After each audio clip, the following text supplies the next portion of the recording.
മലയാള cinema പ്രേക്ഷകർക്ക് കേൾക്കാൻ സുഖമില്ലാത്തൊരു വാർത്തയുണ്ട്. കല്യാണത്തിനു ശേഷം കാവ്യ മാധവൻ എന്തുപറ്റി? കല്യാണത്തിന് 2 ദിവസം മുമ്പ് വരെ കാവ്യ ഫേസ്ബുക്കിൽ ആക്റ്റീവായിരുന്നു. പിന്നീട് ഒരു അനക്കവുമില്ല. ദിലീപുമായിട്ടുള്ള കല്യാണത്തിനു ശേഷം തീർത്തും ലൈംലൈറ്റിൽ നിന്ന് മാറി നിൽക്കുകയാണ് കാവ്യ ഇപ്പോൾ. ഇങ്ങനെ തുടർന്നാൽ കാവ്യ മാധവൻ ഫാൻസിന് ഇതിൽ പരം ഒരു ഡിസപ്പോയിന്റ്മെന്റ് വേറെ ഉണ്ടാവില്ല.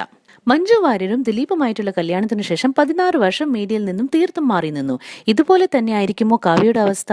സിൽവർ സ്ക്രീനിൽ ഇനി നമുക്ക് കാവ്യ തീരെ കാണാൻ പറ്റില്ലേ? മഞ്ജു വാര്യരെ പോലെ കാവ്യ മാധവനും മാഞ്ഞു പോകുമോ? കല്യാണത്തിനു ശേഷം ദിലീപിനൊത്ത് എയർപോർട്ടിലും പിന്നീട് സ്വന്തം നാടായ നീലേശ്വരത്തും കാവ്യയെ കണ്ടിരുന്നെങ്കിലും IFFK 2016 എന്നീ മേജർ ഫംഗ്ഷനുകളിലൊന്നും കാവ്യ വന്നില്ല.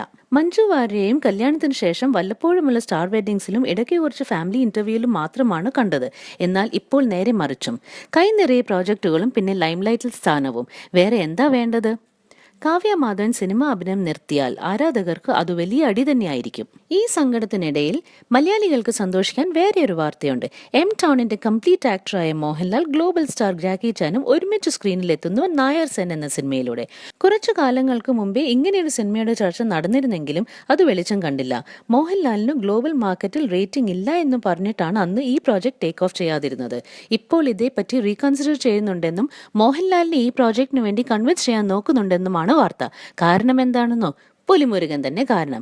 ഈ സിനിമയുടെ ഗ്രാൻഡ് സക്സസ് മോഹൻലാലിനെ Malayalam film industry and south India സിനിമയിലെ ബിഗസ്റ്റ് സ്റ്റാർ ആക്കി മാറ്റിയിരിക്കുകയാണ്. എൻ്റെ ഫാസിനേഷൻ എന്ന് പറഞ്ഞാൽ ഒരു പോയിന്റ് കഴിഞ്ഞാൽ I love lot of fantasy. VFX ഭയങ്കര ഇഷ്ടമാണ്. അപ്പോൾ ഫ്യൂച്ചറിൽ ദൈവം അങ്ങനത്തെ ഒരു അവസരം ഉണ്ടാക്കി തന്നാൽ I want to do a super hero movie.